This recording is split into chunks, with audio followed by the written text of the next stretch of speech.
down 2 more of your signs, fuck boy. How's that feel? To make inbound messages. Take the sign down! I found out there were many more obstacles than I even imagined there would be. Fortunately, I am making a documentary about this at the same time. I think I've got a lot of great material for that documentary. I just want you to understand, first of all, that how great it is that we live in a country where someone like myself or, any of the guys that are challenging the incumbent who has millions of dollars as a professional politician, and I'm not saying anything like derogatory, this is fact. And so I think what I'd like to do now is just explain a little bit about why I ran, and that would explain why I campaigned the way I did. So first of all,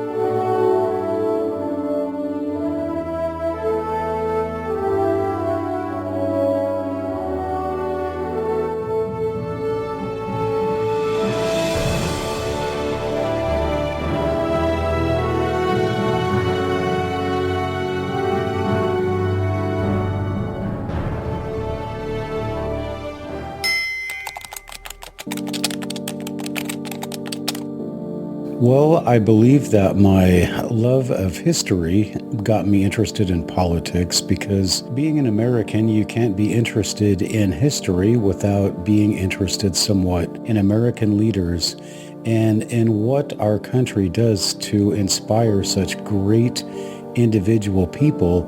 And it's that love of history and that love of our system that inspired me to go into politics myself in order to participate in the American democratic experiment. Keep one half of me and give one half to you. I'm ready to grow, but not on my own. I'll be the skin and you be the bones. Baby, I'm ready to open my door. So first of all, I'm running because I'm a veteran, and I have a lot of stock in this country. I spent my youth, running up and down the forested pine forests of Fort Bragg, North Carolina, among other places in the world, and it was a very uncomfortable lifestyle, and I did it because I love America. And because of the promise that once I did that, then I would be able to better myself in this country. And nobody in any country in the world really has that kind of opportunity that doesn't have access to money and resources. So coming from the background that I came from, I just think it's just amazing and so wonderful that a veteran like myself, somebody who comes from definitely the working class, working class to us was like rich, but somebody who comes from the working classes is able to challenge and possibly go into the Congress and make laws that affect and benefit the people of this country. And considering the fact that we're in such a mess now, there's just no option for me. All right. Hello, everybody. Welcome to the first town hall meeting I'm holding for my 2022 election campaign. Right now, we're in Redmond, Washington. We are at the Redmond Library.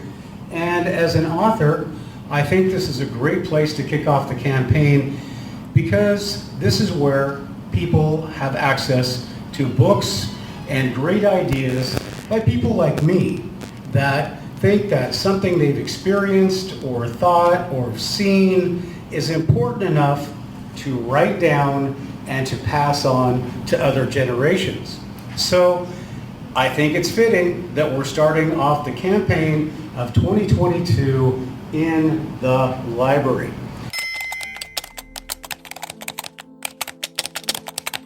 It's just that I have a really good education. I have a lot of experience overseas. I have a lot of knowledge about politics and all the things that happen in the government.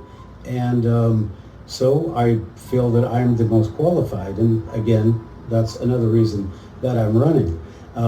In fact, I wouldn't even be running at all if I didn't think that I wasn't the most qualified person, because if I thought there was another qualified person, I'd say, hey, yeah, go do it, but I don't really see anybody that's as qualified as I am based on my experience, education, and knowledge. So, well, my education, my experience in the military, my experiences overseas, my experiences teaching, my understanding of politics, my understanding of political science, my studies, my background, the fact that I came from a poor family and not from a rich family, my understanding of what it's like to be poor, and my understanding of our nation's problems, our nation's history, and our nation's political system uniquely qualify me to be a United States representative, passing laws and helping to save our country.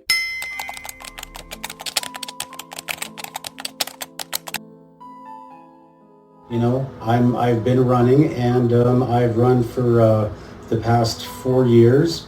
In 2018, I ran for the first time in the Senate race against Maria Cantwell. In 2020, I ran in this race in the 1st District against Suzanne DelBene. Keep one half for me and give one half to you.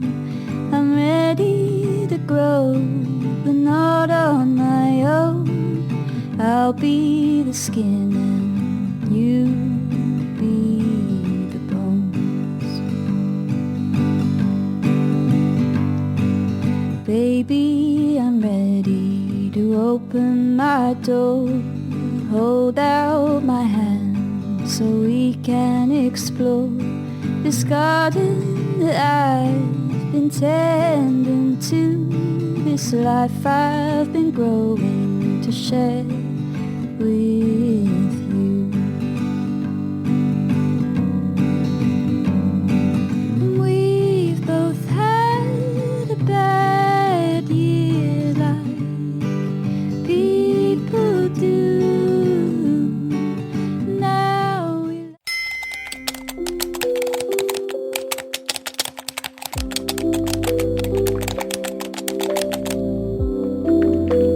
Well, to begin with, the first race I ran in was a Senate race. That means that the race was conducted statewide, which required a lot more money and a lot more time and resources in order to cover the entire state. The next time I ran in the 1st District against the incumbent Suzanne DelBene. And in that race, there were a number of limiting factors that really prevented me from going into a full-scale campaign. We've both had a bad year like people do. Now we laugh at old tears that we went through, and all the while there we were, waiting in the wings, holding out for better things. Baby, I'm ready to admit defeat. Been so determined to say I don't need someone to be here to hold me at night, but I save on heating with you by my side. Baby, I'm feeling exactly the same. It's so nice to hear you don't want me to change. My head's in the clouds, but with you that's alright. You be my wings and let's take flight. We've both had a bad year like people do. Now we laugh at old tears that we've been through, and all the while there we were,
Yes, the first race that I ran against Suzanne DelBene, I was actually under indictment. And for the details of why I was under indictment after I announced my run against Washington State Governor Inslee, you'll have to go to my book, I Fought the Deep State, and I Won. Take flight.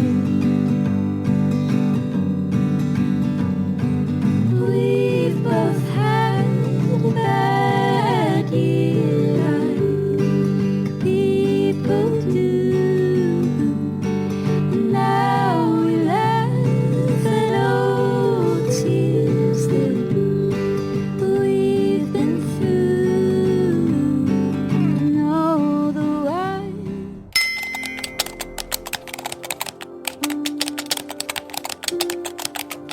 Well, the second time I ran against Suzanne DelBene, the most obvious difference was that I was no longer under indictment, having been acquitted by a jury in just a few minutes after the mockery of them trying to put me in jail for declaring my candidacy against Jay Inslee. The other thing that was most different about my second run was that I was able to run as a Republican, and I was also able to run as a Trump Republican. The whole idea behind my campaign was that the people of this state want Donald Trump back. That's it.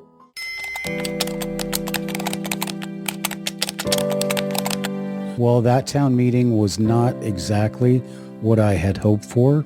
I prepared for it, and I had put out announcements on social media, etc., etc. But I found out from the beginning that the library system for King County was not going to publicize any of my events whatsoever. We've both had some bad years, like people do. Now we laugh at all. Now, just a couple of administrative things. It is about 2:30 right now. I expect we'll probably finish about 3:30. So if anybody's thirsty, we have water here. And if people come in, we'll probably stop for a few minutes, let them get seated. And so it's going to be a few minutes until we really get started. So as people are filtering in, that's fine. And I keep having a problem with that my flash keeps coming on my iPad, so I hope that thing doesn't die, but I'll have to take care of that at some point. All right, so let's go ahead and let's get started with the meeting. The first thing I want to ask you is everybody here a voter? Anybody here not voted before? Okay, is anybody new to Washington State? Are you familiar with Washington State politics? Okay, well, today I'm going to be explaining a few things to you that may be new to you or that may not. But the thing is right now, and why I'm here, is because we are in a lot of trouble.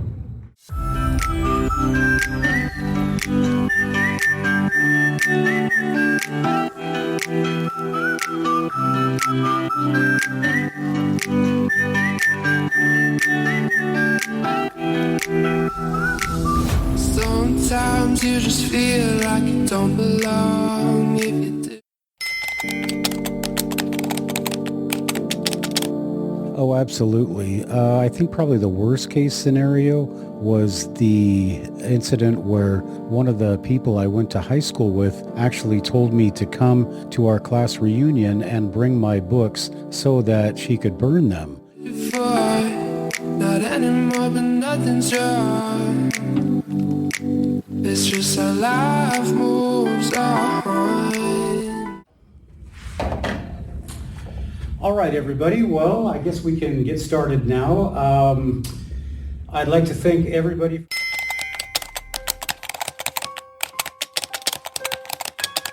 As a Trump Republican, I think my friends and family were the most concerned about my safety. Washington State is full of very liberal, very violent people, and people who will become unhinged at the drop of a hat.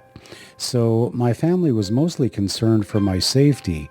And beyond that, They were concerned for, I guess, the usual, their reputations, and they didn't want to be embarrassed in the public spotlight. It's not very difficult to understand. The people of the state want Donald Trump back, and that is my gamble. There is no doubt that when you vote for me, this is what you're going to get, because I think that there's enough people in the state, whether they're independents, Democrats, Republicans, whatever, that they're trying to muffle and to silence in the media and to ridicule and, poo-poo their thoughts about the last election. Well, you know what? No, people are going for it. Yeah, but then it might be all gone. And all the story you can put into a song. Well, today's the big day. Today is sign day. And as you can see, we are running off of battery lights. Why is that? Because for the second time in a week, the power has gone out in Redmond, Washington. So they can't even keep the power on in a first world country. So where do you actually think we're headed? I've got the signs, I've got them loaded up, and so now we're going to hop in the car and start putting up campaign signs. Yahoo!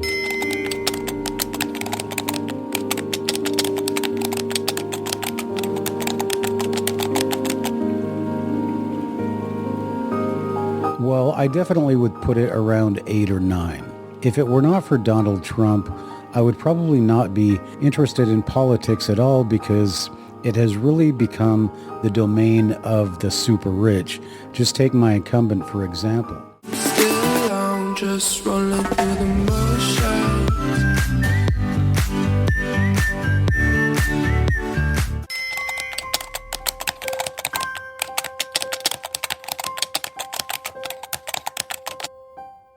Well, my first strategy was to make sure that people understood that I was the Trump candidate. I was not a Republican in name only or a rhino, and that when I was elected, I was going to just follow Donald Trump's lead and vote for all of the programs and policies that had made our country so successful during Donald Trump's first term.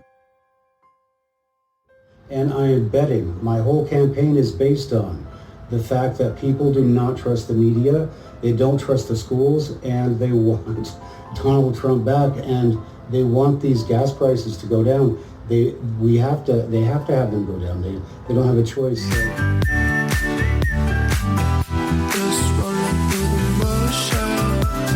So my campaign was based on simply what I learned when I was in the Army, and that is to operate behind enemy lines, get people on your side, try to make sense to them, explain why things could be better, and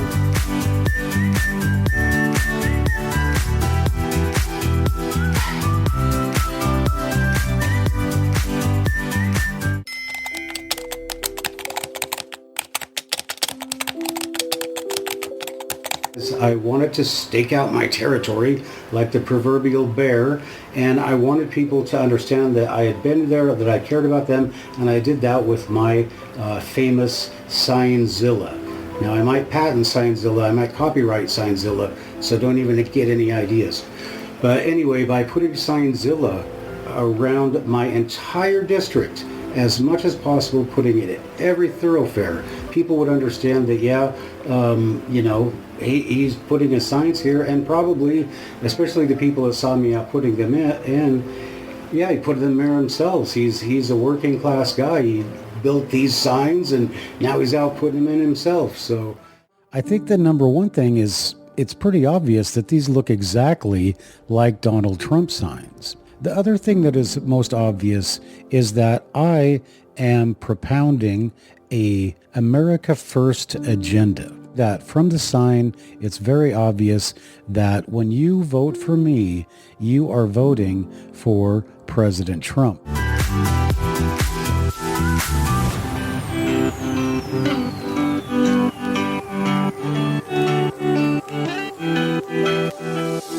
Sometimes you just feel like you don't belong if you dip.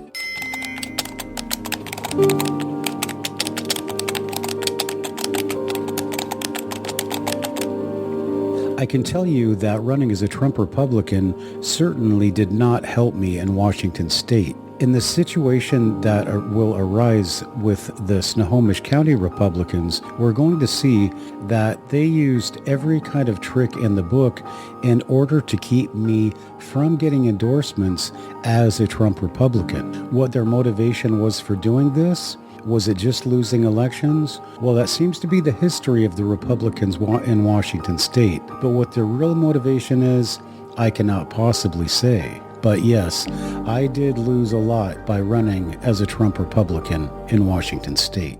Welcome to Democrat Economics with congressional candidate Matthew Heines. Today's lesson, more equals less. The 1st Congressional District in Washington state is one of the most beautiful and picturesque congressional districts in the U.S. From Arlington in the north to Bayview in the south, we're blessed with beautiful rivers, lakes, forests, and wetlands.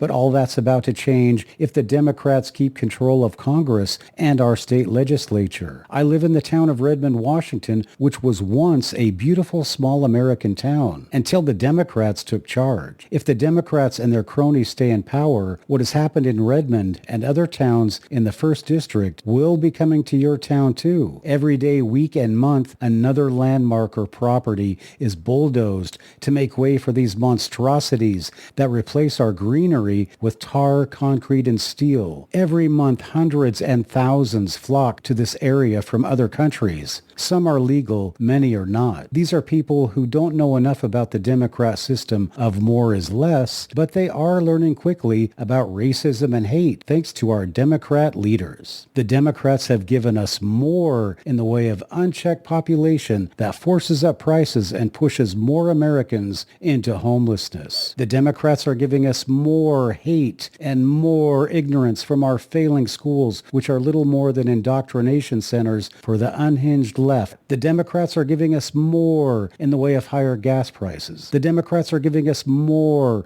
in the way of higher grocery bill. The Democrats are giving us more lies, racism, and hate from the lying media and their allies, the big tech monopolies. The Democrats and their Chinese and big pharma allies are giving us more lockdowns and vaccine mandates. The Democrats are giving us more in the way of expensive mass transit and making us pay for it. The Democrats are giving us more in the way of taxation without representation. The Democrats are giving us more lawlessness, official corruption, violent crime, rape, and thefts, while at the same time they're defunding the police. Democrat economics are quite simple. More for them is less for you. I'm Matthew Heines. My economics are simple too. Enough is enough. This time, vote for us. I'm Matthew Heines, and I'm running for you in 2022. This message brought to you by the Vote for Heines Election Committee.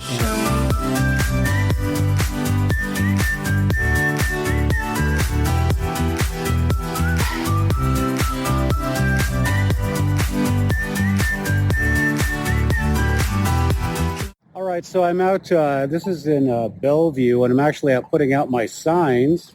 And I put this one up like 2 days ago, and it looks like the Democrats, they can't win, so they're going around and they're tearing up our signs.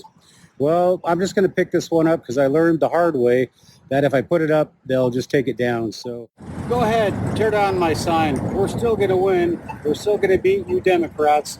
Vote for Heines.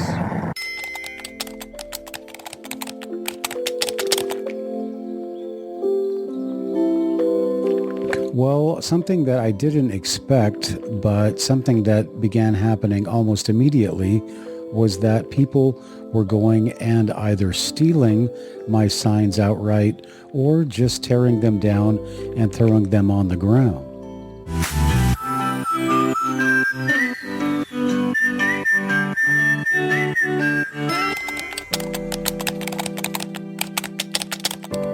Campaign signs are really the icon, the symbol of the candidate. When you're out in public and you're driving around and you see these signs, a lot of times that's the first and only introduction the voters are going to have to a candidate. So a campaign sign is, as I euphemistically like to say, is like one of your soldiers. It's out there on guard And it's out there telling people that you are running for office. And by looking at your campaign sign, people can make judgments about you, like, can you spell correctly? What is your imagination level like? And with my campaign signs were symbolic of a movement to improve America and to put America first. So for my campaign signs, they represented me, they represented my movement, they represented me as a businessman, and they represented me as somebody who was going to go and work to save the United States of America. So that's why I take so much interest in my campaign signs. And one thing that I just cannot take is to have a campaign sign laying there because somebody has torn it down. Because that sends a message to people that people, number one, don't like you, and that people are going to actually try to use some kind of physical violence against you. Why do these unhinged liberals have so much against them? And maybe I should take a closer look. But either way you look at it, the campaign signs for somebody who doesn't have a lot of money are extremely, extremely important.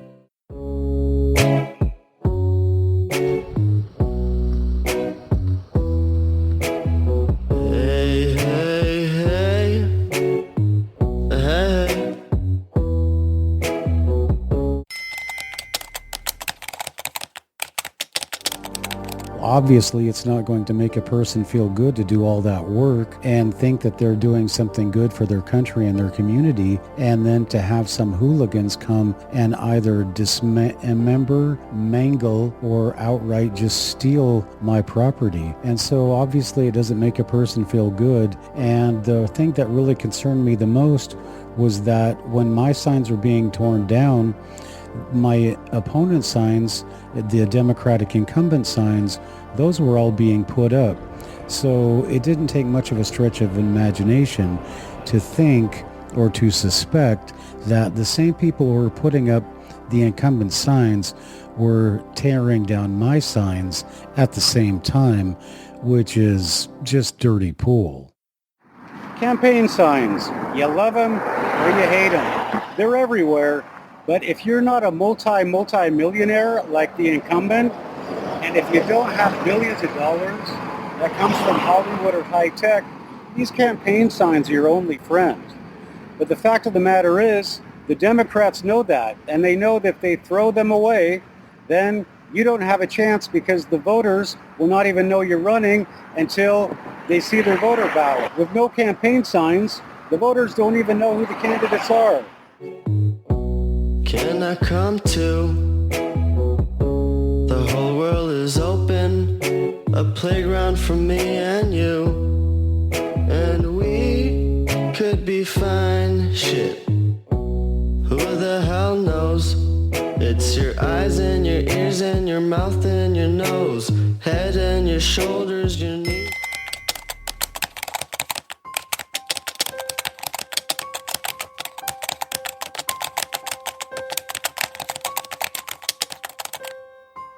Well, let me start off by saying that, yes, I was seeking Donald Trump's endorsement, which is obvious as I was a Trump candidate. Did I get that endorsement? No, I did not. How did I go about asking for it? Well, for one, I actually dedicated my book, I Fought the Deep State and I Won, to President Trump. I also petitioned him numerous times on social media, on Twitter, on Facebook, etc., but at no time did I ever receive an endorsement from Donald Trump. The whole world, they know it. They're just waiting for me and you. How's everybody doing tonight? I want to thank everybody for coming out. I know that it's tough to just come right home from work or whatever you're doing, take care of dinner or get things going for dinner, and then have to come to one of these meetings. Now tonight, we don't have as big of a turnout as I'm used to, but I think that as people wander in, we will go ahead and stop the meeting for a second, let them get situated. Now, normally what I do is I set up the room before I start, but what usually ends up is I dream of this moment. Will it come true?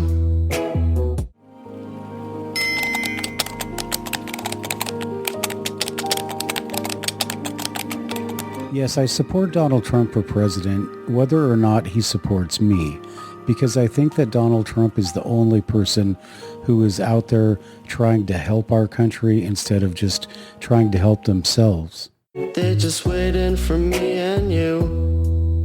And she, just like I, got her head in the clouds. Don't need to below her before it's all over. I promise we'll figure it out.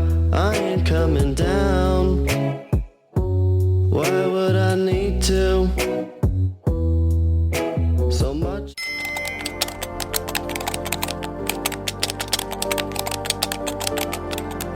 Well, let me start off by saying that I don't believe people win or lose these debates, and I really don't like them because all they really are is people saying whatever they have to say to get somebody to vote for them, and I am totally against that.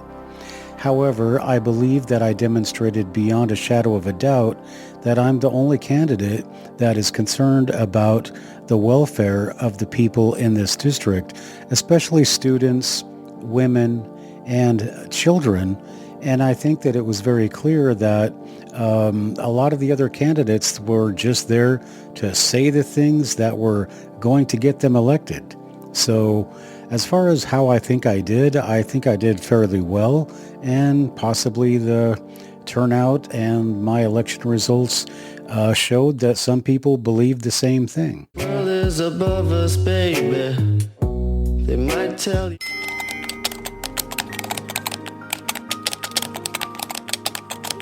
Well, from the beginning, the lack of financial support was going to be a real limiting factor. And as the campaign progressed, and it didn't look like I was going to be garnering a lot of financial support, that reality really weighed heavily upon me, and it really forced me to rethink my strategy. I know we try, and the days they go by until we get old.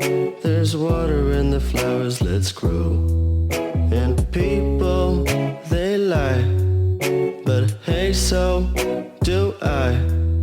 Until it gets old, there's water in the flowers, let's grow.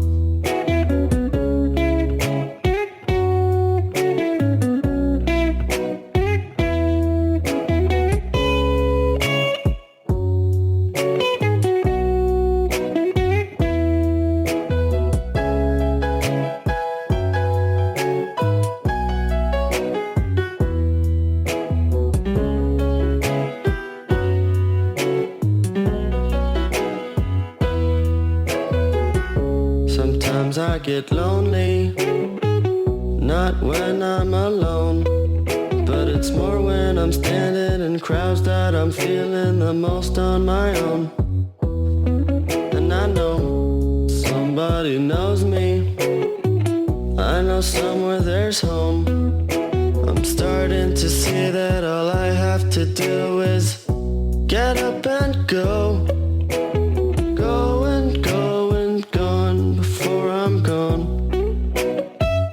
Gotta get going, going, going before I'm gone.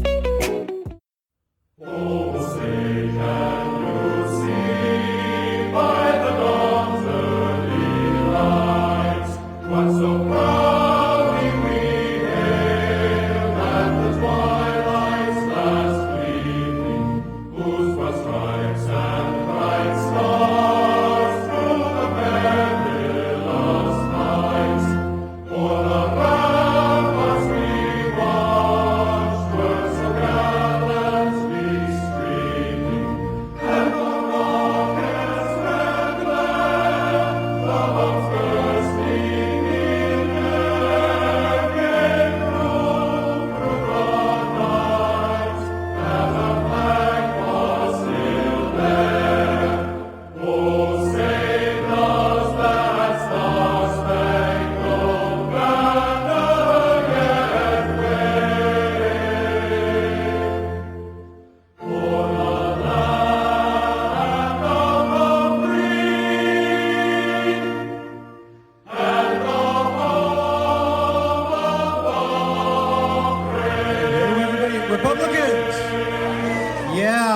see this turnout. Now, I want to tell you guys, I couldn't run as a Republican in the last race.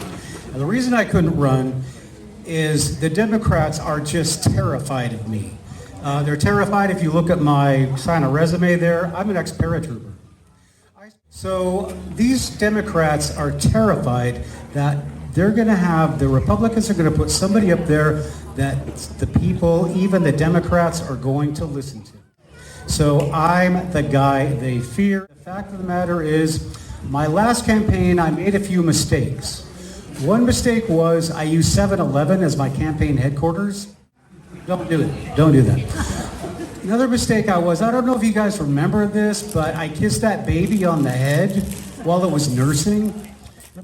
And one thing that I'm going to tell you is the reason they ended that COVID thing is because these politicians who are spending so much money, they have to buy masks for both faces.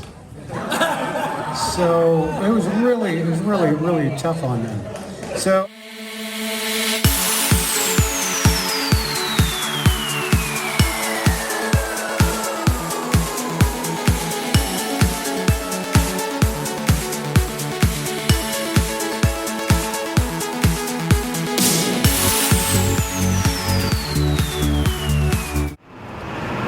We are again, another place where they've stolen our sign.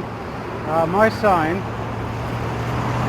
actually I think was right there or there. And as you can see over here, we'll just show this over here. These again are the Democrat signs. See that? They're up. But all the Republican signs that were here, they're all down, except one guy's sign is way over there. I don't even know what he's running as. But as you can see, they've done it again. They're stolen our signs, and then they put theirs.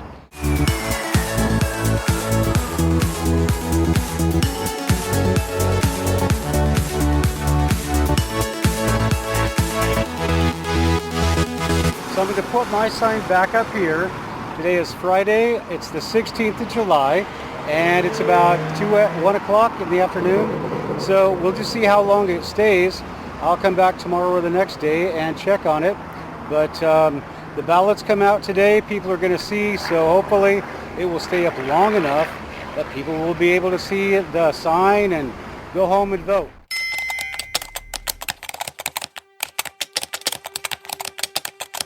The voter's pamphlet is the information that the state provides to every voter, regardless of their background, etc., so that each individual voter has the basic information on each individual candidate in order to be, I guess, in the spirit of fairness. Now, for somebody like me who doesn't have a lot of money to spend on an election, that voter pamphlet information is the most important information that you can put out besides your campaign signs, because that voter information in the pamphlet is going to be the voter's introduction to the candidate, what the candidate stands for, the candidate's experience, and what that candidate promises to do once they get into office. So that is the significance of the voter's pamphlet. And if anything goes wrong with a voter's pamphlet, that can cost somebody the entire election. Again, I used guerrilla tactics, and it really was a guerrilla campaign, because what I did is I have these banners and I have these signs, and I just went and showed up at different places at different times, never announcing where I was going to go, and just showed up, Costco, the city center of whatever town, and I just be there, right, waving at people, and or the bridge over 405, you know. And so I hit a lot of territory with my signs and with my just going and waving the flag and showing people, no, things are going to be a lot better.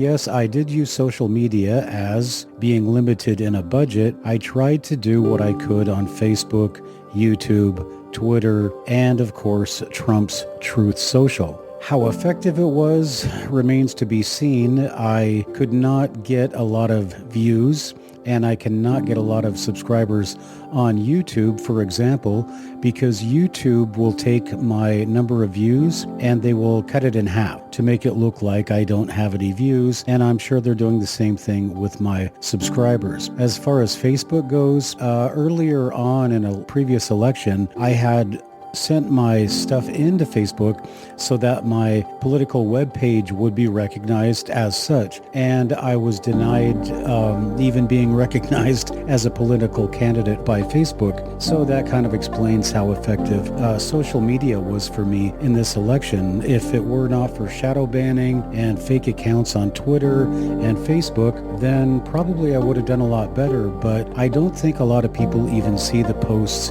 that I make on any social media.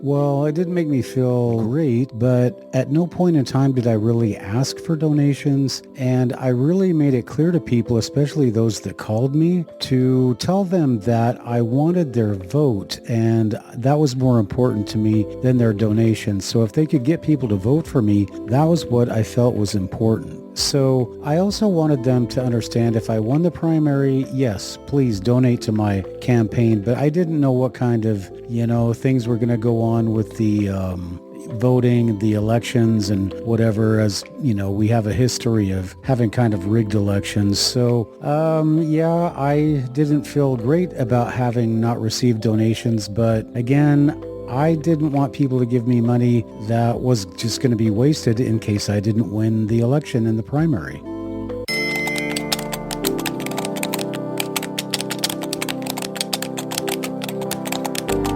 Well, I did it the old-fashioned way.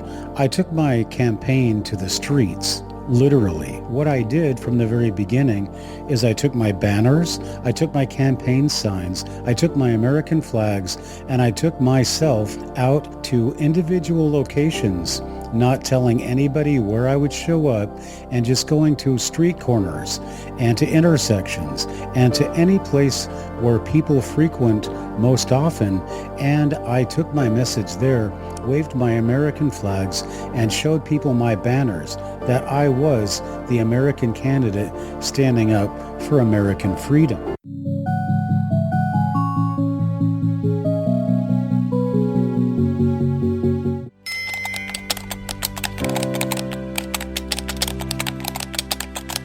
Well, it was quite simple. I was going to use what money I had to get the biggest bang for the buck, and that would be using my campaign signs to their full effect, and that meant calling out Signzilla. It also meant using the voter pamphlet to my advantage and to put something in there that people could relate to, they could identify with, and that would motivate them to check that box for me.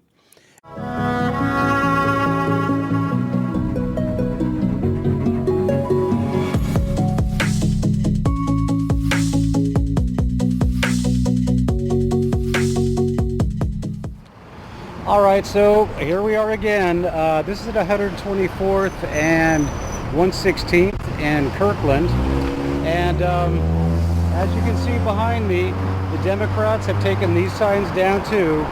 So, so what it is now, if you want to run in Washington State and you want to put up signs, well, you got to run around wherever you put your signs and put them back up. I'm going to do a little turnaround. And over on that side, there's a sign. Maybe it's still there or not, but I had a sign there, and yep, It's gone too. I believe altogether about $700.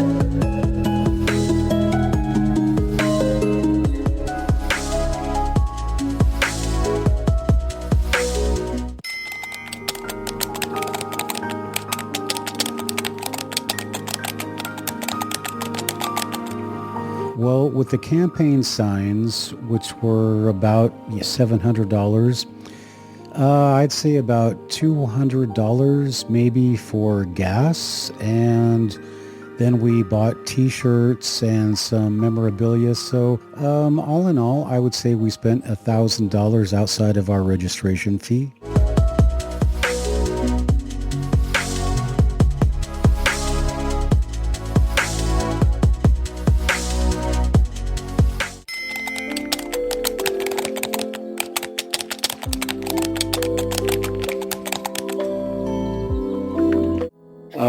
That was one of the things that I really wanted people to understand, is that I am the same as you are. It's just that I have a really good education. I have a lot of experience overseas. I have a lot of knowledge about politics and all the things that happen in the government. And so I feel that I'm the most qualified. And again, that's another reason that I'm running. If these people knew that there was a candidate running that was somebody that they could vote for and that they could trust, somebody that came from the working class, and somebody that was going to defend the rights of workers, the rights of students, moms, dads, families, people who go to church, people who don't want to have lockdowns perpetually, and people who don't want to fall victims to the Democrats. Well, those are the people that I was trying to get out. And as you see from the percentage of voters, there are over 50% of the voters in each election that don't vote. All I needed to do was to mobilize 20 to 30% of those people, and I would have carried a landslide. And that was exactly what I planned on doing.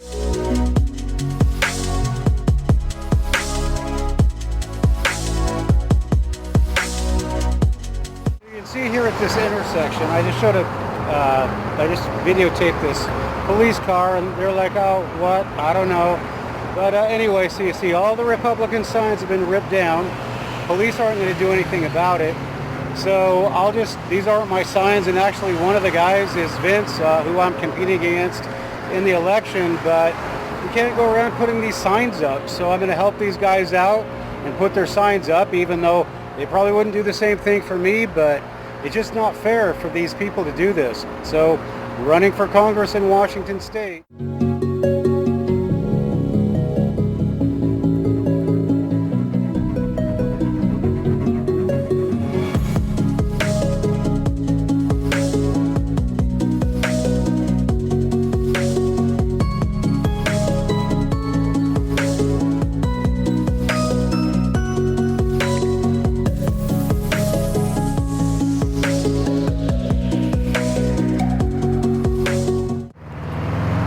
Yeah, the last thing I'm going to say here is that, I don't know if you got it on the microphone, but when I was putting in my sign over there across the street, you hear these kids saying, oh, tear that sign down. Take the sign down! Well, I'm sure they're going to come back and do it. I just wasn't fast enough to get a license plate number, but, well, what can you do? They're going to steal the election, and there's nothing we can do about it, except try to put our signs up. You have 5 old messages. Tuesday, Friday, Saturday, 4:35 p.m. Took down 2 more of your signs, fuck boy. How's that feel? End of messages.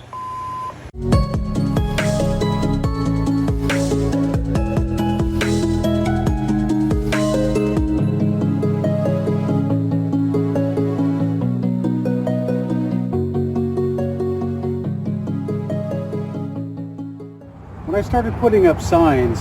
I put up a sign up here. Right there is Redmond Junior High School. Down the street, Redmond High School. And guess what? A couple days later, I came and checked, and sure enough, it's gone. So then, as you can see, I don't know if you can see, but across the street there, down the way, I put another sign. And guess what?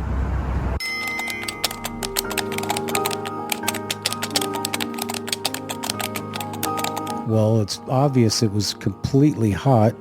It was a heat wave, and it was just unrealistic to think that I could be out in that kind of heat in a tie and a suit or in even a pair of slacks, because I would just be covered with sweat and I would probably not be that appealing to look upon and probably would end up as a heat casualty at some point.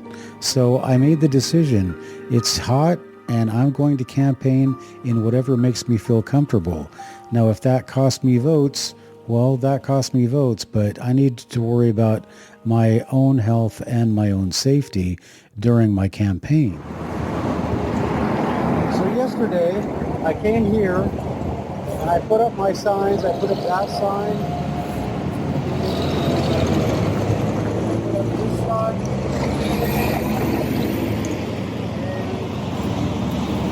That's what's left of my sign. So I got a call last night on my phone at 4 o'clock about dinner time on Sunday. Took down 2 more of your signs, boy. How's that feel? To make Indo's messages. Come on, man. Read the polls.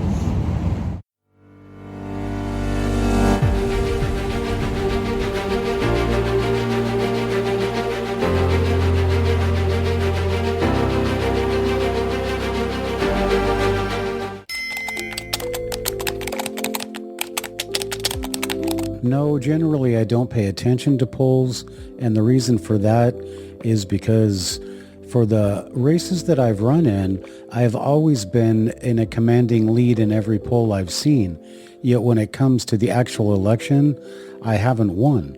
So how accurate can these polls be if I'm ahead during the election, but then I lose in the final results? So no, I don't pay attention too much to the polls. And the only poll I'm interested in is the one in which I am winning. So yesterday when this punk calls me and leaves his rotten message, he says, yeah, I took 2 of your signs. Well, here's the evidence right here. So he took down this sign, he took down that sign across the street. He didn't just take them, he didn't just take them down, he took the signs. So that's theft right there. So what I'm going to do, I'm going to put a sign up here, and I will bet you that nothing happens to it.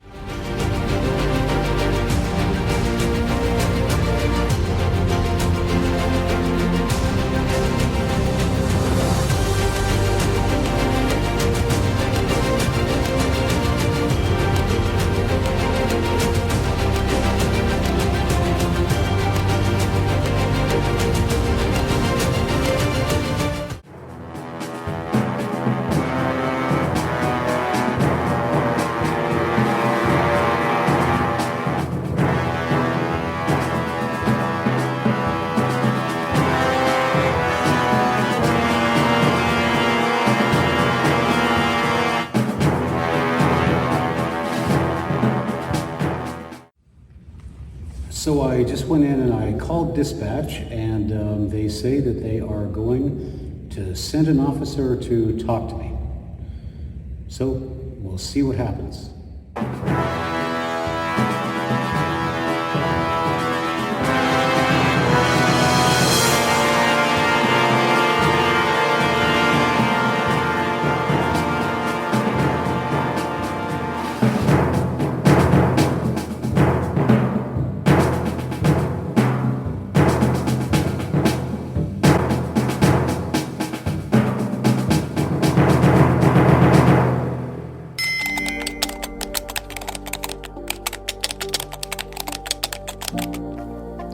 Well, as I said earlier, I didn't get any coverage whatsoever from the media, and I think one look at the voter pamphlet might explain why, but I've run in 3 races now, and I have gotten zero attention from the media. And quite simply, the reason for that is that they think I'm what they call a fringe candidate. That is, somebody who can't be taken seriously because they don't have a lot of money raised and because they just don't have the name recognition that other people have. And, of course, because I'm not being put forward by the Republican Party of either county in which I'm running. So that is why I would explain the media has completely blocked my name, and will refuse to run any kind of public announcement or anything that I have submitted for as a press release to the media. So, of course, it's not surprising. I am a Trump candidate, and that is what they do to conservative Trump candidates that know what they're up to, and they know that they're nothing but fake media and will continue to call them such.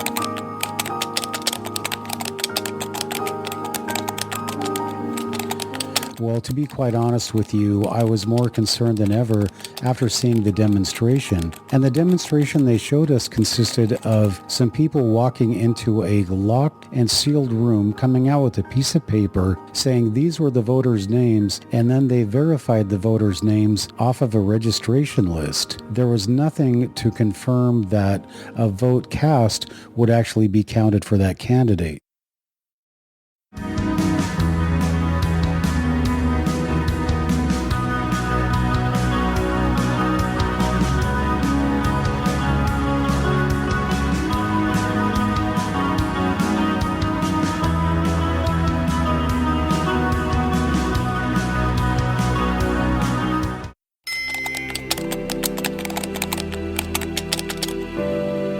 No, I'm not saying that at all. What I am saying is that there are a lot of discrepancies between the number of voters and the number of ballots cast and the number of ballots counted. There is such a low turnout in these elections that there has to be something going on with these ballots, and people need to understand why these ballots are either not being sent out, they're not being cast, or they are not being counted. But for having such a low turnout, and each election keeps getting lower and lower, makes a person suspicious that maybe a lot of these ballots are not showing up, or they are not being counted at all. All right, everybody. Well, I would like to welcome everybody to the Snohomish town meeting. And unfortunately, there was a problem with the scheduling. They were supposed to put this event out in the lobby on the calendar, but for some reason or other, they didn't. And so we don't have as big of a turnout as I thought, but I do appreciate you guys coming out.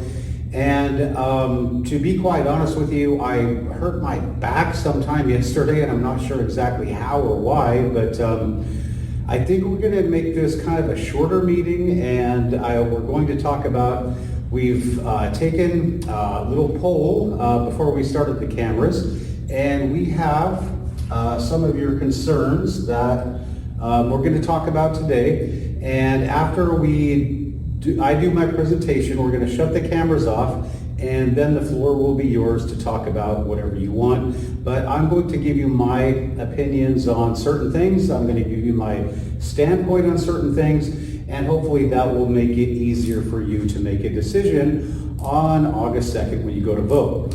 So, if you don't know already, my name is Matthew Heines. My friends call me...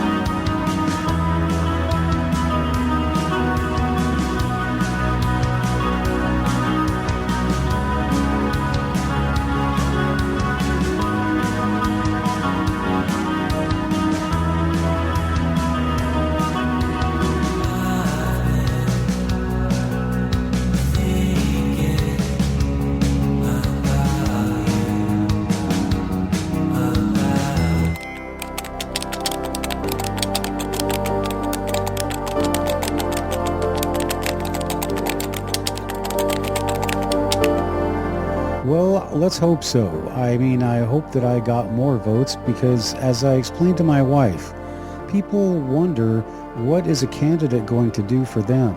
And I really wanted to portray the message that, yes, here's a candidate who's going to go out there in the sweltering heat. He's going to go to whatever extremes he has to go to do what he has to do to protect the voters of Washington State. So that was the image I wanted people to have. So if somehow they were offended or didn't think that it was a good thing for me to be out in shorts and a tank top campaigning, well, that's because they were sitting in an air-conditioned car and were not subject to the limits and extremes of the human body and the environment.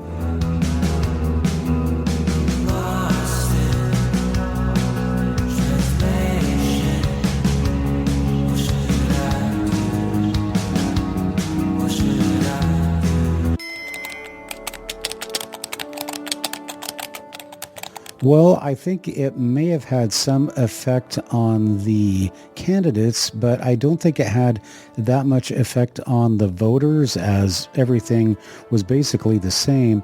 But as far as candidates goes, it really left us up to the mercy of the Snohomish County Republicans, and as we will see, that did not go well for me as far as trying to get an endorsement. And it really limited me to their endorsement, as King County refused to endorse anybody until after the election.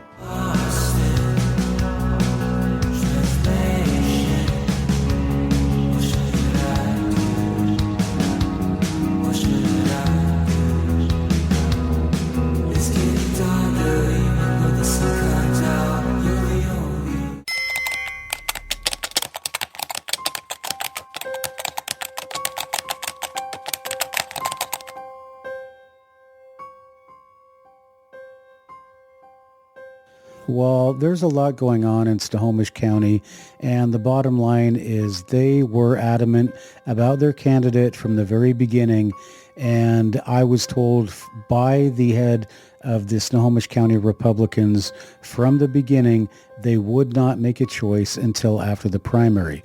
So there's some definite skullduggery going on there, and the bottom line is, as every election, they are just going to put forward a candidate who is not going to win.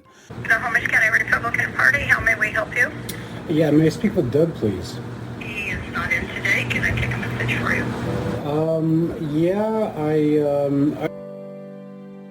Pardon? I'm sorry, I don't understand the word you're saying. My name is... Okay, well, I was told to call the, I was told to try to talk to Doug. My name is Matt Heines. I'm a candidate for Congress, and Doug has been telling lies about the fact that he says I refused to fill out the thing. I needed this Snohomish County endorsement, and he's telling people that I refused to fill it out. So I think the best thing to do, because I'm going to put out some information now about, because I talked to Doug a long time ago when I met him, and he said that they were not going to pick any candidates until after the primary. And now there's this, I went and I was told that, oh yeah, we're going to film a commercial for you. I went through all the bills or all the hoops to do that, and there's no commercial. And so you guys wasted a whole day of mine for no reason whatsoever, And now when I find out, well, you gave this Carvelli, or you just screwed me out of that endorsement, and he did, and he's doing it based upon a lie, because I don't think he even remembers who I am. But he told me a long time ago that they're not going to pick anybody, and now they've picked somebody. I was told to call and talk to him, and since he's not available, I got to put out my information. So I guess we're done here. So thank you. I guess so. Okay, bye.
Oh, that's easy. I got absolutely none whatsoever.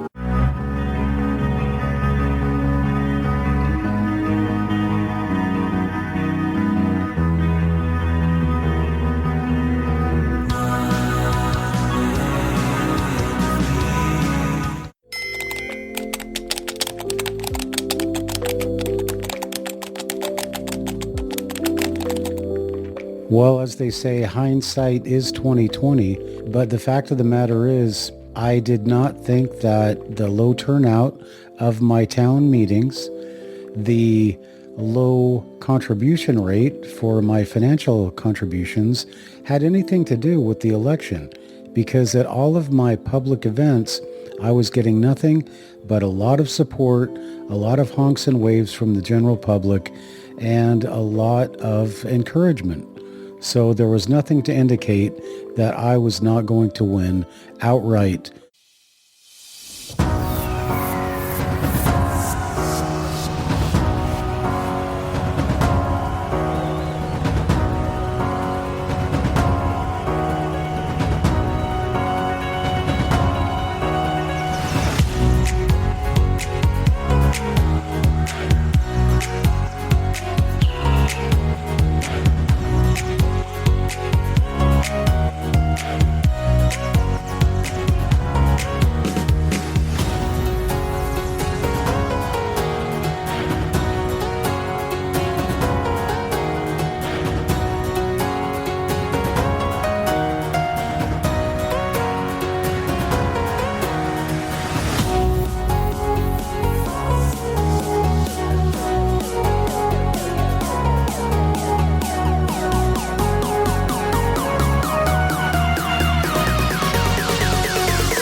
Under pressure,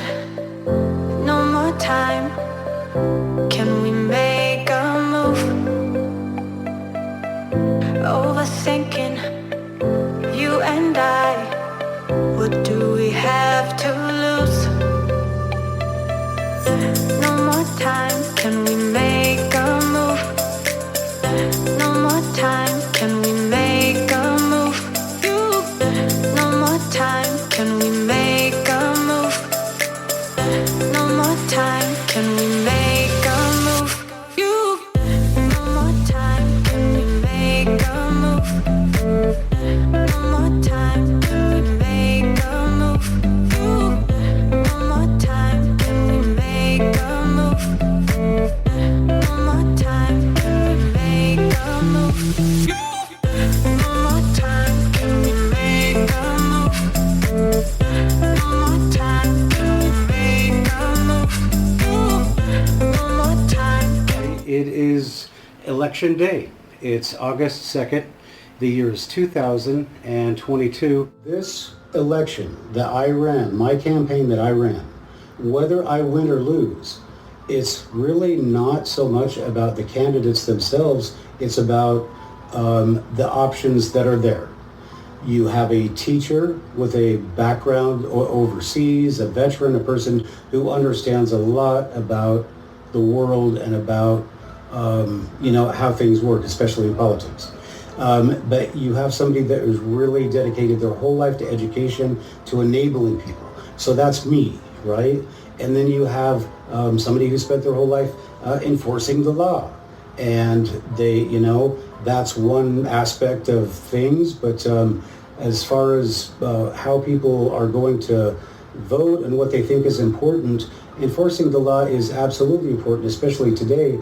But more important is why do we need so many officers when there's something systemically wrong with us, with our society, that we have to address before we start to give away a bunch more of our rights. So there's that aspect of it. And then there's the old school, it's old school politician. I'm going to make a few more million, before my next term, and what are you going to do about it? Because I can just outspend anybody and just make people believe that I'm just some great person because I have the money to do that. So that's what's at stake here in this election, and it's going to be interesting. It's really going to be interesting to see what happens, and I personally want you to understand that I've discussed this with my dear wife, and I don't care. I've run the best campaign that I could possibly run, and regardless of the outcome, I did what I could. I did what I knew how to do, right? And I was the answer to that question that people were looking for. And if that was enough to get people to vote for me and to vote for the things that they are voting for, because really I'm going to go and pull a lever. It's not rocket science. I'm just going to go and pull a lever, and I'm going to try to make a lot of changes in education, and give parents a choice and get parents involved in education. But when it gets right down to it, it's not rocket science. I'm going to go vote for what brings this country back to where it should be. And I think any of you veterans out there would understand where I'm coming from and why I'm doing what I'm doing. So we'll see how the election goes, and I really I hope it goes well. But either way, we really have answered a wonderful question. I mean, we've asked a wonderful question, and that is, what is most important to people? Is it stuff they see on the TV? Is it their fear of things and their desire for more control? Or is it their concern for the future and their kids and for the holistic picture of what our society should be? And so those are the questions that we're going to see asked and answered tonight. And I am so excited about it. And thank you, God, that my ancestors came to this country. I have to thank my dear wife, who has supported me in all of this, and it's going to be a wonderful night regardless of what happens. And so I wish you all the best of luck, and I hope that your candidate prevails, and I hope that your world becomes the way that you want it to be. So I'll see you after the election, I guess. So God bless everybody, and please don't forget to vote. And if you're in the 1st District, don't forget to vote for Heines. Stop the steal 2022. All right, so it is the big moment. After years of waiting and struggling and trying to get this right, we finally have our ballots, and we are going to vote today. And in a few minutes, we're going to cast them into the ballot box just down the street. So it's pretty exciting. So let's go ahead and check out these ballots. Okay, so I have my voter's pamphlet, and I have my King County ballot right here. And if you look real close, that's me. And let me just show you. There I am, whited out, almost albino-ish. That's me.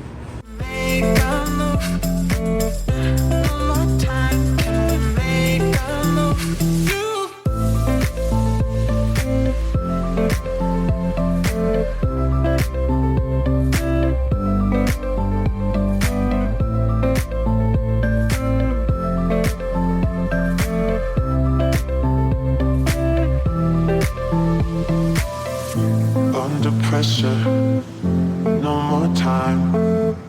Can we make a move? Overthinking, you and I. What do we have to lose?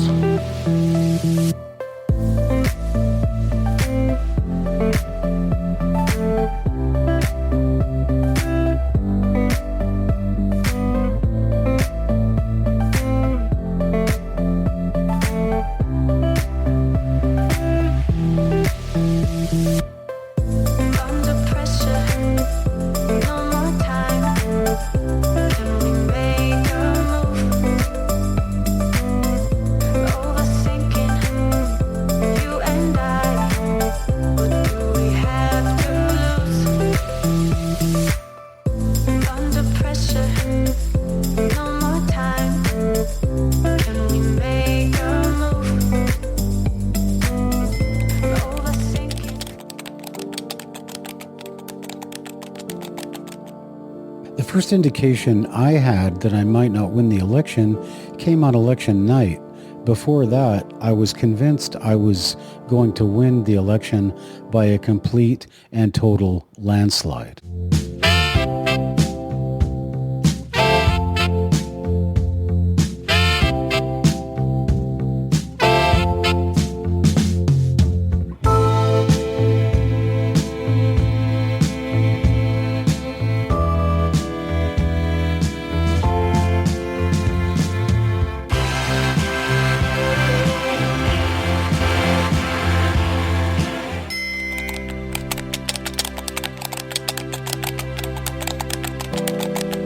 Well, the fact of the matter is I had no indication whatsoever I might not win until I saw the results on election night.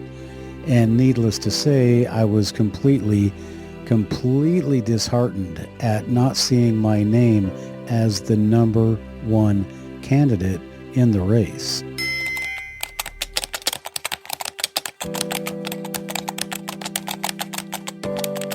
It didn't make me feel great, that's for sure. But it was a learning experience, as each one of these elections are. And I thought that it could have been a lot worse, and it could have been a lot better. I really was surprised that so many people voted for the incumbent, and I was so surprised that people voted for my competitors. But people have their own reasons for voting the way that they do, and that was all a learning experience for me. So I was surprised at the beginning, but when I see how I was actually successful in the election, in the number of votes that I got, I came in third place, and I could have easily come in second had I just tweaked a few things a little bit differently.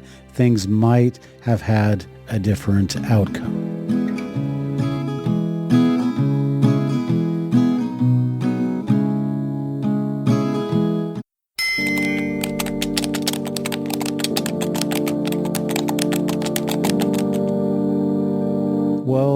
I didn't get the results I wanted, which was a complete landslide election. So for me personally, I would call it a failure because I did not get the results I wanted.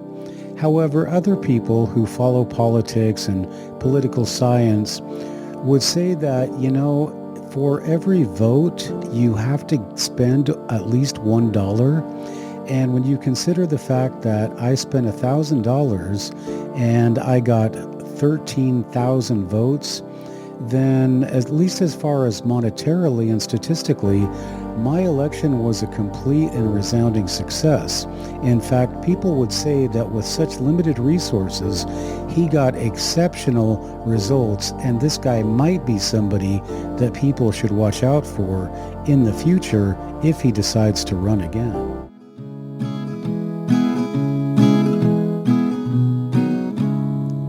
Tonight I drove home in the sun, singing to my favorite songs, having fun. I play my guitar just for me, no need to stop worrying who I should be.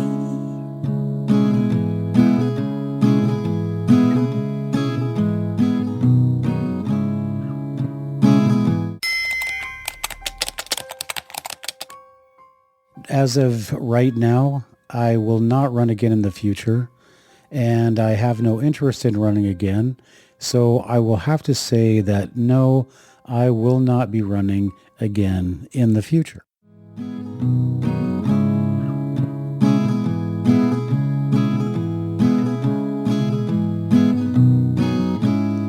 Should I be doing this or doing that? Calling up the radio to play my track. Am I too late, too old? Should I be more upset my paintings haven't sold? I think I've accepted I'm not gonna be famous, and no, I'm not ashamed of being aimless. I fall in love with little things every day. I might not be incredible, but I'm okay.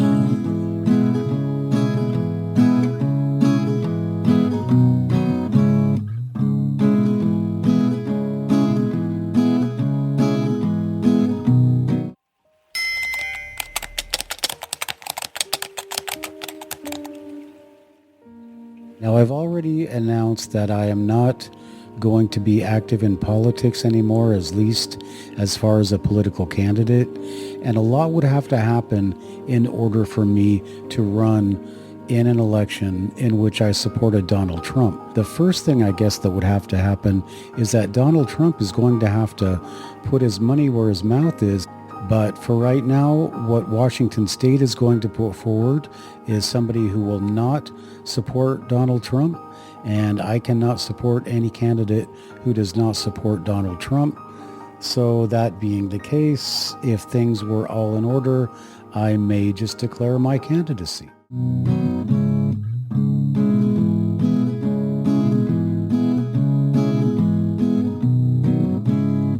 Sorry, I don't wanna work all night and wake up in the morning feeling twice as tired. Sorry, I don't wanna spend my life reaching for an apple that's way too high. I think I've accepted I'm not gonna be famous, and no, I'm not ashamed of being aimless. I fall in love with little things every day. I might not be incredible, but I'm okay. And I love my routine, closing every day with a chamomile tea.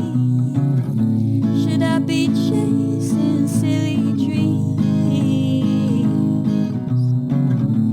missing out on all the sweetest thing? When I think I've accepted I'm not gonna be famous, no, I'm not ashamed of being aimless. I fall in love with little things every day. I might not be incredible, but I'm okay. I think I've accepted I'm not gonna be famous, no, I'm not ashamed of being aimless. I fall in love with little things every day. I might not be incredible, but I'm okay.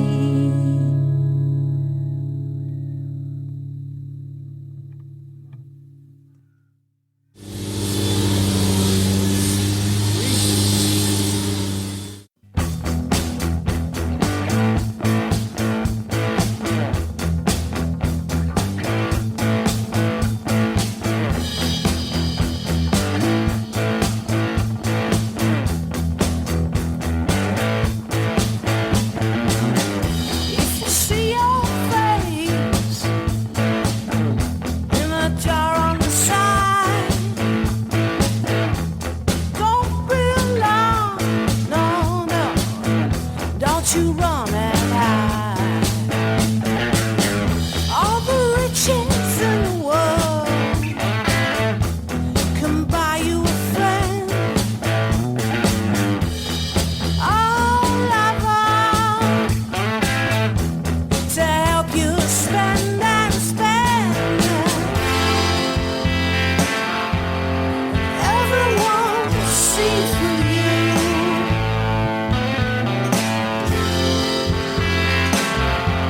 Be careful what you wish for.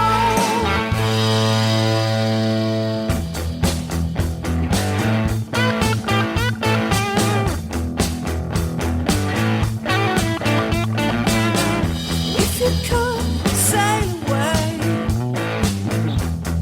on the tide, never look back, put some distance between.